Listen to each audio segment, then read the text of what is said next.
Linda is someone you would call a virgin prostitute. She walked the streets of Lagos for 3 years without ever sleeping with a single man. Her method was simple and it made her good money. She would stand outside the bars in Ikeja wearing tight dresses and high heels, smiling at men who looked like they had cash to spare. When a man approached her and they agreed on a price, Linda would take him to a hotel. Once inside the room, she would become playful and suggest something exciting. She told them she wanted to make the experience unforgettable.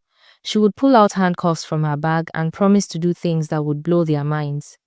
The men always agreed because they thought they were about to have the best night of their lives.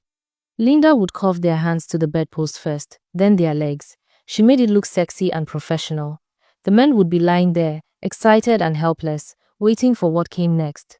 What came next was Linda grabbing their wallets, phones, watches, and anything valuable she could find. Then she would walk out the door and disappear into the night. By the time the men managed to free themselves or call for help, Linda was already long gone. Most of them were too embarrassed to report it to the police.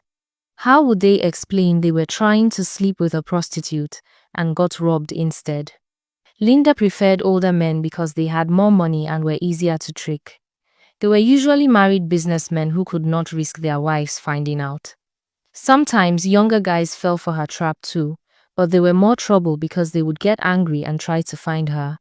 One night in Port Harcourt, she robbed a man who turned out to be a local politician. He sent his boys to look for her everywhere. Linda had to leave town immediately with just the clothes on her back. She moved to Abuja and started fresh. In Abuja, she lasted 6 months before people started recognizing her. A taxi driver who had been one of her victims spotted her near Wuse Market and started shouting. Linda ran and never returned to that area again. She kept moving from city to city. Enugu, Benin, Warri, Calabar, always the same pattern.